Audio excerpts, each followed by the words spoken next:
Hello. We're reading Where the Mountain Meets the Moon by Grace Lynn. Chapter 17. Minley gulped as she walked toward the gray stone wall of the city. As she passed the two stone lions marking the entrance, she glanced behind her. Even though she only saw the trees and shadows, she knew the dragon was hidden there. Quickly, she pushed through the doors of the gate, leaving the forest and the dragon behind her. As the gate closed, Minley stared.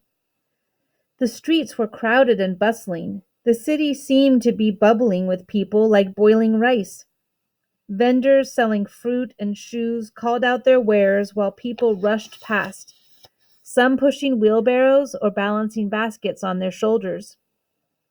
A large muddy water buffalo, led by a boy perhaps a year or two older than Min Lee, wandered through and was ignored as a commonplace occurrence.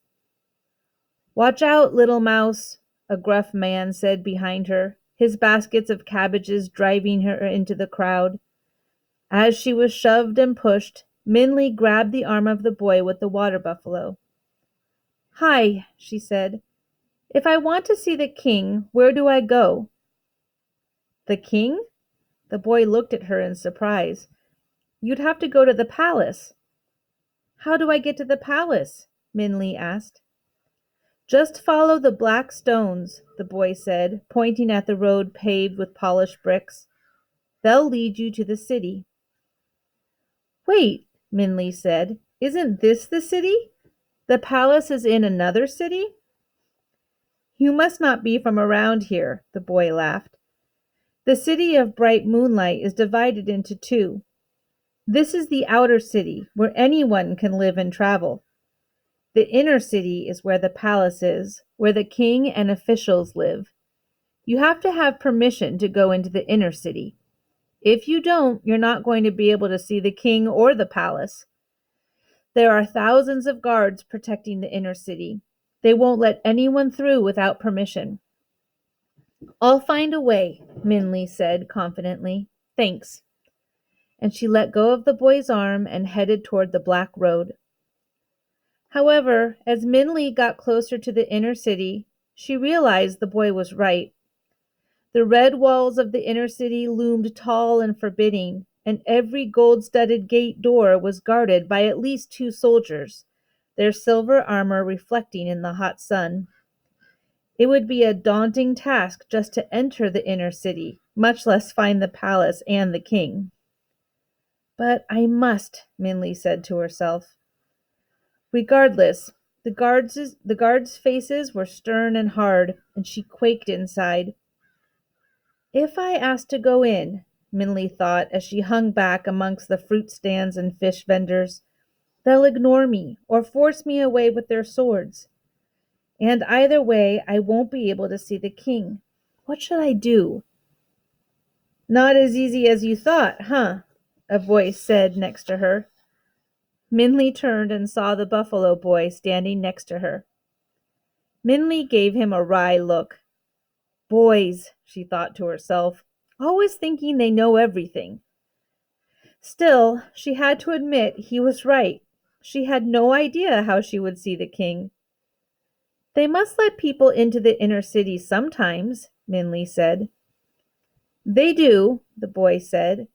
"Once a year at the moon festival, they open the gates to everyone." "When's the moon festival?" Minley asked. "Already happened," the boy said. "You'll have to wait until next year." Minley bit her lip in frustration. What was she going to do? "I don't know why you want to go in there so badly," the boy said. "The buildings and clothes are nicer, but the people, a bunch of puffed up frogs. At the moon festival, one of the stablemen wanted to order me around and thought he could trick me into thinking he was the king. But when I asked why he wasn't wearing a golden dragon, he knew his prank wasn't going to work. Did he think I was stupid? Everyone knows a golden dragon is always and only worn by kings and the emperor. The people in there think we're a bunch of dumb oxen." The buffalo beside the boy gave a snort at that. Sorry, the boy said, patting the buffalo on the nose. You know I didn't mean that. But by this time, the inner city guards had seen them lingering by the gate. You there, kids, one of them barked. Move along. Come on, the boy said, tugging Minley's sleeve. Let's go. Minley followed him and the buffalo. Where are you going? She asked him. I'm going home, he said. You can come too if you want. And since Minley had no place else to go, she did. Chapter 18. Minley followed the boy through the maze of streets and alleyways for what seemed like a long time. If it wasn't for the big buffalo that was always in view, Minley would have easily lost him many times. Not too far now, the boy said to her. Minley realized that the boy lived very far from the inner city. The road was no longer stone, but dirt. Even from a distance, she could see that the outer city wall was cracked and broken. I live over there, the boy said, pointing. And Minley looked down a muddy path that led to a shabby, rickety hut that looked as if the first strong wind would blow it away. The boy brought the buffalo right into the hut, and Minley went in after. She looked around the small, meager home. The only furnishings Minley could see were 2 wooden crates and a rough stool.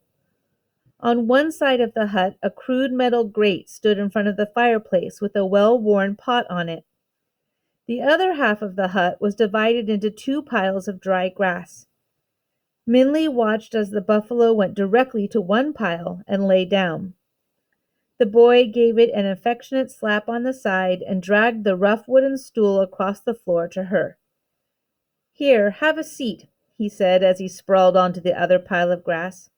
And tell me why you want to go to the palace so much. It's not the palace, Minley said as she sat on the stool. I want to see the king. And she told the buffalo boy the whole story. She saw his face wrinkle with disbelief when she talked about the fish, and he shook his head when she told about the dragon, but he didn't interrupt once. I don't know how you are going to see the king, the boy told her when she finished. Even if you do see him, I doubt you'll be able to ask for a borrowed line, especially when you don't even know what it is. But I have to, Minley said. There must be a way. Well, I always think better after I've eaten, the boy said, and he stood up and opened one of the crates. Let's have dinner. While he fried the plain bamboo shoots in the pot over the fireplace, Minley looked around the bare room.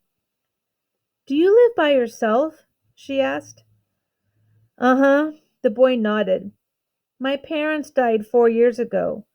Ever since then, it's been me and the buffalo. He spoke almost carelessly, without anger or self-pity. Suddenly, Minley thought about her own home. The wood floor always swept by Ma, the extra blanket Ba put over her when the wind blew cold, and she felt a strange tightness in her throat. The boy finished cooking and pushed the cooked bamboo, like thinly sliced pieces of yellow wood, onto a plate. He only had 1 plate, so he set it on the stool next to the 3 peaches Minley had left, and both sat cross-legged on the ground. She took out her chopsticks. He only had 1 pair of those as well. And each picked and ate with the stool as a table and the single plate between them.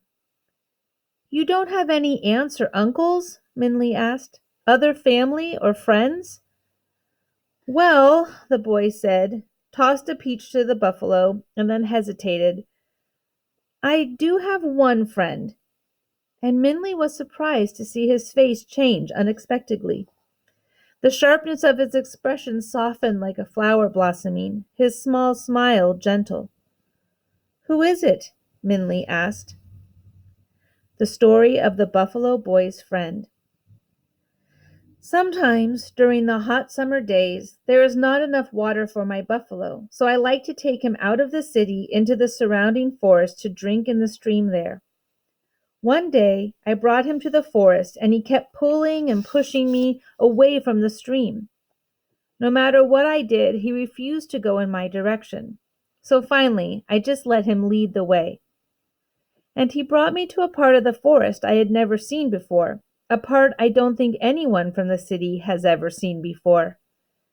The trees seemed to reach the clouds, the green grass felt like a silk blanket, and there was a lake of clear water, so pure and clean it looked as if it were a piece of the sky. But the most beautiful things there were the 7 girls swimming in it. But when the girls saw me and the buffalo come through the trees, they screamed. They jumped out of the water, grabbed their robes, and ran away. They moved so quickly, it seemed like they had all disappeared into the sky. All except for one, that is. One girl stayed in the water and stared at me with scared eyes. Her hair floated around her like a midnight halo, and her white face looked like a star in the sky. "Hello?" I said. You're Buffalo," she said, and her voice was like flute notes in the air. "He's sitting on my clothes." "Oh," I said, and I quickly pushed him over. On the ground, crushed and a little muddy, was a blue silk dress. As I lifted it, the softness made me ashamed of my rough hands. "Here," I said, bringing the dress to the edge of the lake. She looked at me, hesitating. "I won't look," I said, and I placed the dress on the ground and walked a bit away with my back turned. I heard her slip out of the water and heard the rustle of silk as she put on her clothes. "Thank you," she said. "You can turn around now." And when I turned around, the girl was smiling at me. She was my age, but she was prettier than any girl I had ever seen before. Even paintings of princesses were ugly compared to her. "I didn't mean to scare you," I said. "My buffalo was just thirsty." "I guess so," she said, and she laughed like tinkling bells as we watched my big, lumbering buffalo make his way to the water. "I can't believe my sisters just left me like that. I'm the youngest, too. They're supposed to watch me. But I'm glad they didn't because now I can talk to you. Tell me all about you. Does your buffalo go with you everywhere?" And just like that, we became good friends. She wanted to know everything about me and wasn't snobbish or anything. In fact, a lot of the time she sighed and said she wished she had my freedom. "I have to go before they miss me." She sighed. "I wish I could stay here. Where I live, I'm not allowed to do anything. There's always someone watching, telling me what to do. And it's kind of lonely." "Well, visit me," I told her. "We can have lots of fun together." "I'll try," she promised. And she kept her promise. Like she said, it was hard for her to get away. But every night on the full moon when she visits her grandfather, she stops here. Sometimes she can only stay for a little while. Sometimes she can stay for hours. Whenever I see her, we laugh enough to last for the month. She's my best friend, and someday when we're old enough, I'm going to talk her into staying here forever. We're going to stop this recording now, and I'll see you in the next one.